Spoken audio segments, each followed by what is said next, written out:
classroom buzzed with anticipation as students settled into their seats, the smell of stale coffee and old film reels lingering in the air. Professor Daniel Harper, a self-proclaimed connoisseur of cinema and a staunch advocate of progressive storytelling, paced in front of the screen, his eyes glinting with intellectual arrogance.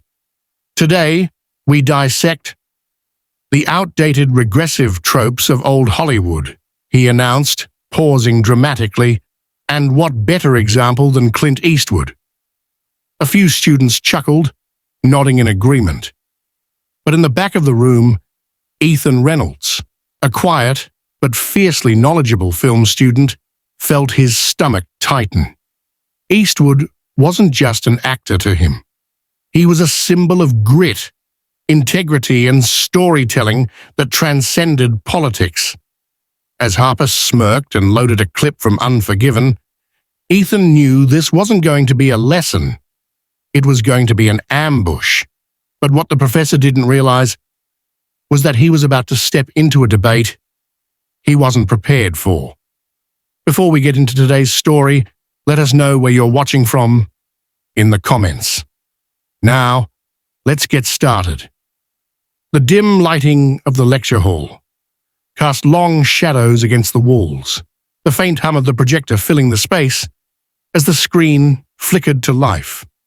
Ethan sat stiffly in his chair, arms crossed, his jaw tightening as he watched Professor Harper stride across the front of the room like a performer on stage. The scent of old leather-bound textbooks mixed with the sterile chill of the air conditioning. But all Ethan could focus on was the bubbling irritation creeping up his spine. Harper paused, the clip of Unforgiven, just as Clint Eastwood's weathered face appeared in close-up, his steely gaze speaking volumes without a single word. Here we have the classic, outdated image of masculinity, Harper sneered, gesturing toward the screen. A brute who solves everything with violence, wrapped in the glorification of rugged individualism. Hollywood's worst stereotype. A few students nodded along, some taking notes, others exchanging smirks, but Ethan felt like his insides had been set on fire. His fingers curled into fists beneath the desk. Does he even understand what he's watching? The film wasn't about glorifying violence. It was about the weight of it, the burden it placed on a man's soul.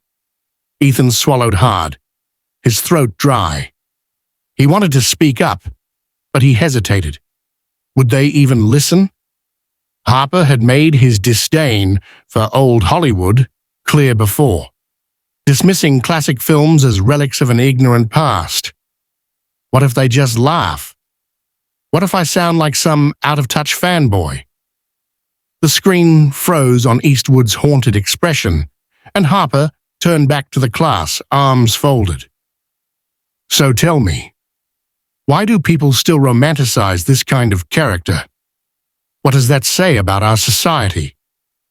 The question hung in the air, a challenge. Ethan exhaled slowly, steadying his breath. He could stay silent, let the professor continue his one-sided takedown, or he could do what Clint Eastwood himself would do, stand his ground. A slow resolve settled in his chest. He leaned forward, ready to speak. Ethan cleared his throat, his voice steady but firm. Professor, I think you're missing the point of Unforgiven. The room went silent. A few students turned their heads, surprised that someone had dared to challenge Harper. The professor raised an eyebrow, clearly amused. Oh? Enlighten us, Mr. Reynolds. Ethan took a breath, his pulse quickening. You called Eastwood's character a brute who solves problems with violence. But that's not what the film is about. It's a deconstruction of violence, how it corrodes the soul. William Money isn't some heroic cowboy. He's a broken man haunted by his past. Harper smirked, tapping his fingers against his podium. Ah, yes, the classic It's actually deeper than it looks argument. But let's be honest, Eastwood built his entire career playing the same gunslinger archetype, the silent, rugged killer, Hollywood's toxic masculinity in a nutshell. Ethan felt heat rise in his chest. He doesn't get it. He doesn't even want to get it.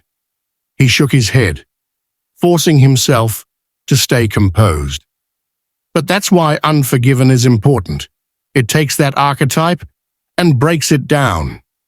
It shows the cost of violence, the weight of every bullet fired. When Money picks up that rifle again, it's not triumphant, it's tragic. Harper chuckled, waving a hand dismissively. You're romanticizing it, Ethan. The film still revels in its violence. It still feeds the same old myth. Ethan's frustration deepened. So you think that just because a movie has violence, it glorifies it?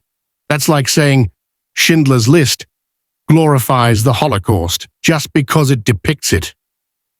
A few students murmured at the comparison.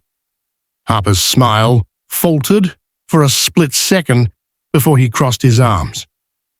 Nice try, but that's not the same. Spielberg made a film about suffering and survival.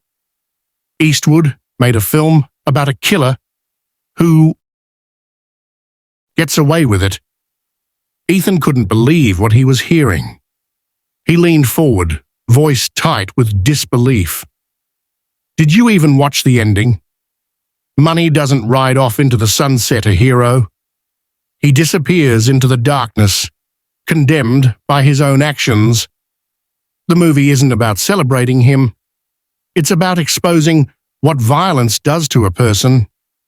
Harper's jaw tensed, but he kept his smug expression intact. And yet audiences still cheer when he takes out the bad guys.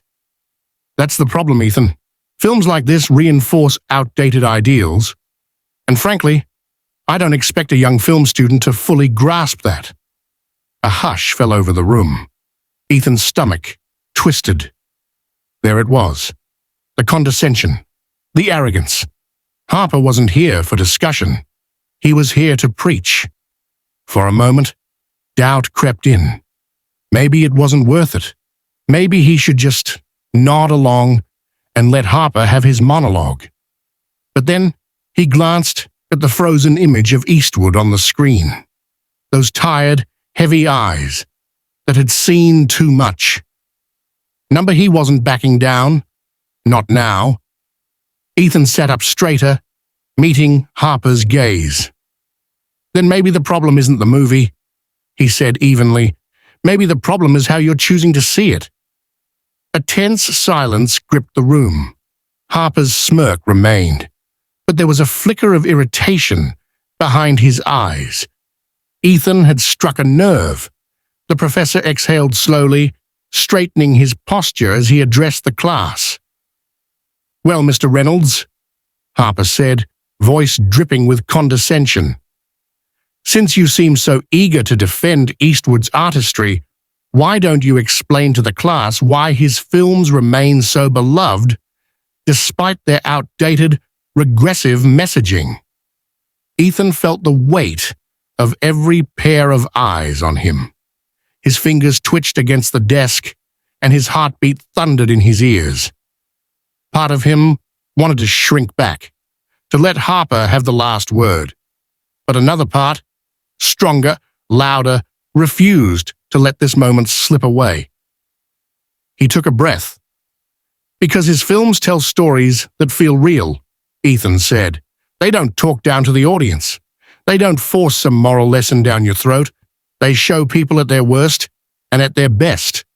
They show regret, revenge, redemption, things that aren't bound by time or politics. Harper scoffed. Redemption? You really think Eastwood's films offer redemption? Let's take Gran Torino, for example. A bitter old racist who suddenly becomes noble because he befriends a minority. That's not redemption. That's a fantasy designed to make people feel good about not actually changing. A few students nodded. Others stayed silent, their expressions unreadable. Ethan's hands clenched into fists beneath the desk. "You're misrepresenting the movie," he said, struggling to keep his voice even. "Walt doesn't become some perfect, enlightened man. He dies knowing he can never undo his past, but he can at least do one thing right before he's gone. It's about choice, about whether someone lets their worst instincts define them." Harper's smirk returned. "That's one way to spin it, sure. But let's be honest, Ethan. These films survive because people like the illusion they create. The tough guy who never bends, never compromises. It's comforting, but it's also regressive." Ethan's frustration burned hotter. He could feel it bubbling up. That familiar rage when people reduced something meaningful to a shallow stereotype. "Is it regressive?" he challenged. "Or is it just not catering to your idea of what films should be?" The room stirred. A couple of students shot each other glances, intrigued. Harper's jaw tightened, but he masked it quickly with a dry chuckle. "Oh, I see. You think I have an agenda, do you?" Ethan hesitated for a fraction of a second. He hadn't meant to go that far, but now that the words were out, he couldn't take them back. And maybe he didn't want to. "I think," Ethan said carefully, "that you're so focused on pushing one perspective that you refuse to see the value in anything that doesn't fit it." Harper's smile faded. The shift in the room was almost tangible now. Some students who had been nodding along with the professor earlier now looked uncertain, as if reconsidering their stance. Others leaned in, sensing the tension thickening. Harper's fingers drummed against the podium, his measured calm beginning to crack. "All right," he said, voice quieter but sharper. "Let's test your theory then. If Eastwood's work is so profound, if it's truly about depth rather than just playing into tired machismo, tell me, what makes his characters any different from, say, John Wayne's?" Ethan blinked. He had expected Harper to dismiss him, to shut him down, but now the professor was challenging him directly. He swallowed hard, his mind racing. "Think, Ethan. You know this. You've known this since you were a kid watching those movies with your dad." He exhaled.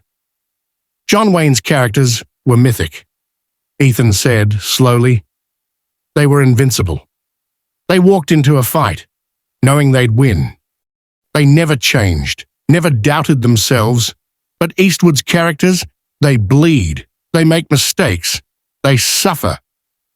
Harper folded his arms. "So suffering makes them more meaningful?" "It makes them human," Ethan shot back. "The man with no name, he wasn't a hero. He was a drifter who only got involved when he had to. William Money? A broken man, trying to escape what he was. Even Dirty Harry, he wasn't some one-note action star. He was a man trying to hold the line in a world falling apart." Harper's lips pressed into a thin line. He was losing control of the narrative, and he knew it. Ethan could see it in the way his fingers twitched, in the way his carefully constructed mask of amusement was beginning to crack. The professor straightened, his voice turning cold. "And yet, despite all that humanity, their stories still glorify violence, don't they?" Ethan didn't even hesitate this time.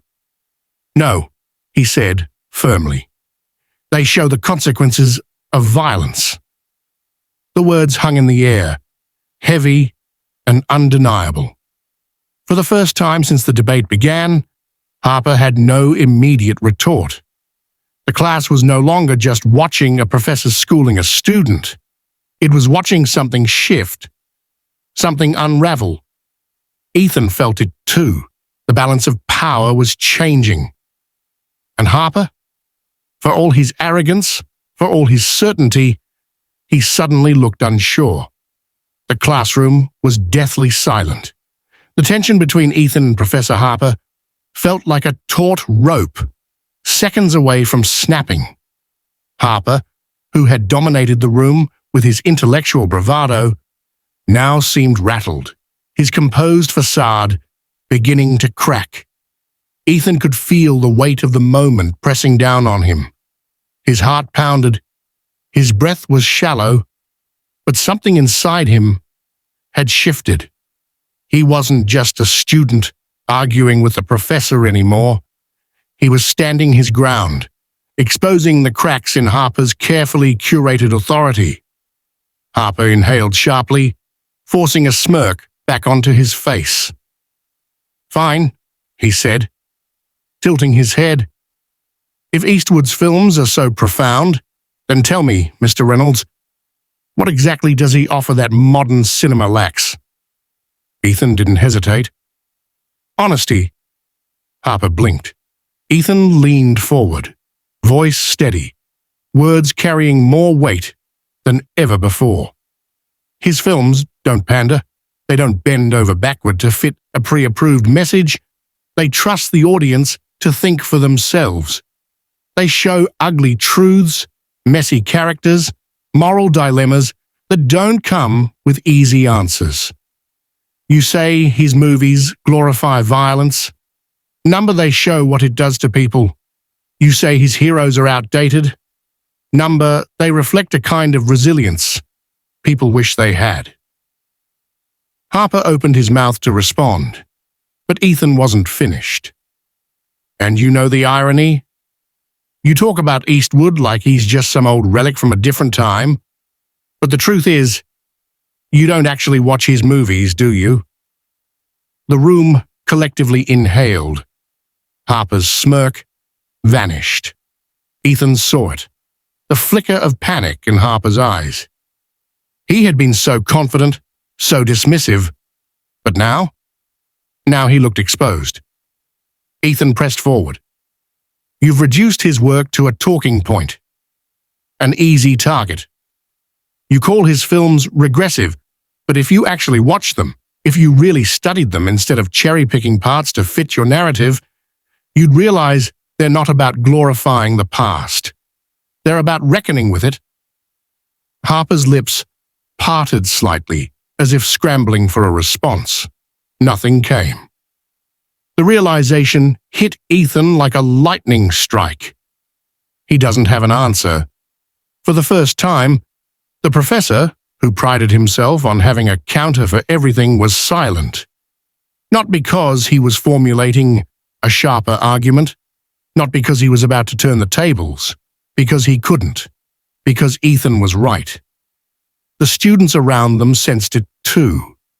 The ones who had laughed along with Harper earlier, who had nodded at his dismissals, were now looking at him differently. Some were whispering. A few exchanged knowing glances. The once dominant professor, the intellectual giant who had been so eager to tear down a cinematic legend, was now left scrambling in his own ignorance.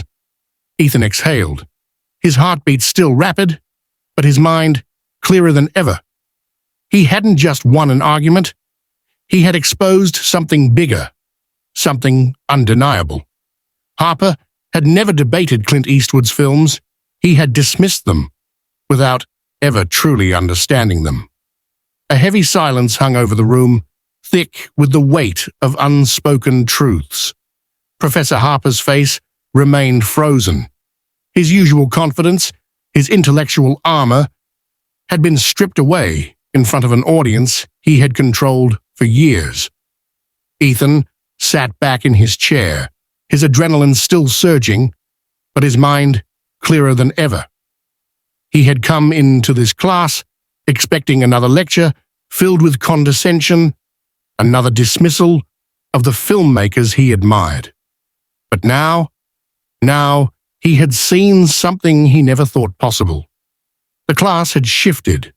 Students who had been so quick to nod along with Harper's critiques were now exchanging uneasy glances. A few even looked at Ethan with something resembling respect. Harper swallowed, his throat bobbing as if forcing down a response he couldn't quite muster. Then, with a clipped voice, he muttered, "Class dismissed." No further argument, no retort, just an escape. Chairs scraped against the floor as students gathered their things, murmuring amongst themselves.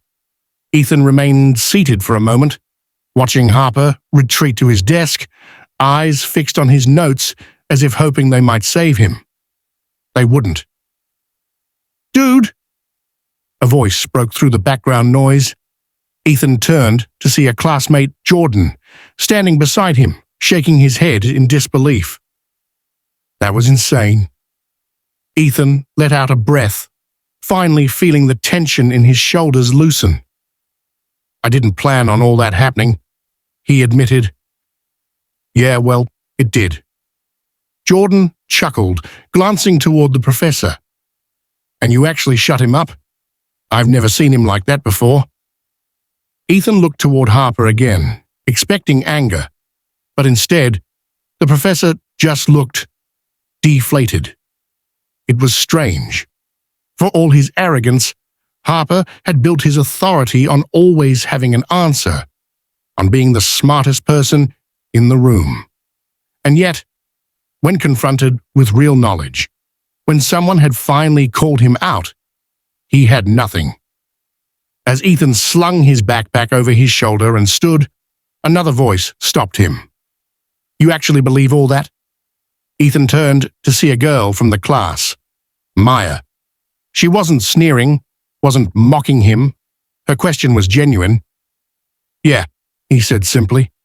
Maya crossed her arms, studying him. "I always thought Eastwood's films were, well, old school, outdated." Ethan smiled slightly. "A lot of people do, until they actually watch them." She hesitated, then nodded slowly. "Maybe I should." Ethan didn't gloat, didn't rub it in. He just nodded back. "Yeah, you should." As he walked out of the classroom, he felt something unexpected. Not just relief, but hope. Hope that maybe, just maybe, some people were still willing to listen. Ethan stepped out of the building, the crisp autumn air hitting his face like a fresh start. The tension that had coiled in his chest all class long was finally unraveling, leaving behind something he hadn't expected: clarity. He had come to Harper's class expecting to endure another lecture full of smug dismissals, another hour of listening to a man who thought he had all the answers. But today had been different. Today, Ethan had spoken up, not just for himself, not just for Eastwood's legacy, but for something bigger: truth. He had always been passionate about film, but this wasn't just about movies anymore. It was about perspective, about how people like Harper wielded influence, shaping narratives without ever truly understanding them, about how easy it was for arrogance to masquerade as intelligence. And yet, as much as Ethan had relished proving Harper wrong, he didn't feel triumphant, he didn't feel victorious, he just felt aware. As he walked toward the campus quad, Jordan jogged up beside him, shaking his head with a laugh. "Dude, you realize what you just did in there, right?" Ethan smirked. "Yeah." "You made Harper look like an idiot in his own class." Ethan exhaled, glancing back at the building. "I didn't do it to embarrass him." Jordan raised an eyebrow. "Could have fooled me." Ethan shook his head.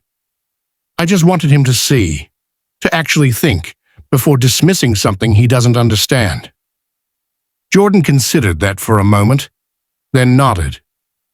"Well, you got through to at least one person." Maya looked like she was questioning everything she's ever believed. Ethan chuckled. That part had surprised him too. "Maybe that's the real win," he said. "Not proving someone wrong, but making them reconsider what they thought they knew." For the first time in a long time, Ethan felt like his voice had mattered. Not because he had won an argument, but because he had planted a seed, one that, given time, might grow. As he continued walking, a sense of peace settled over him. He had learned something today, too. Speaking the truth wasn't about humiliating others. It wasn't about forcing people to see things his way. It was about standing firm in what he believed, no matter who tried to tear it down. Ethan's story isn't just about a single debate in a college classroom. It's about something much bigger. It's about the power of standing up for what you believe in, even when you're surrounded by people who dismiss or ridicule your perspective. It's about challenging arrogance, questioning blind assumptions, and reminding people that true knowledge isn't about echoing the loudest voice in the room. It's about thinking for yourself. So what do you think? Have you ever been in a situation where you had to defend something you knew was right, even when it wasn't the popular opinion? Do you believe that calling out ignorance can actually change minds? Or do some people refuse to see the truth no matter what? Drop your thoughts in the comments. Let's talk about it.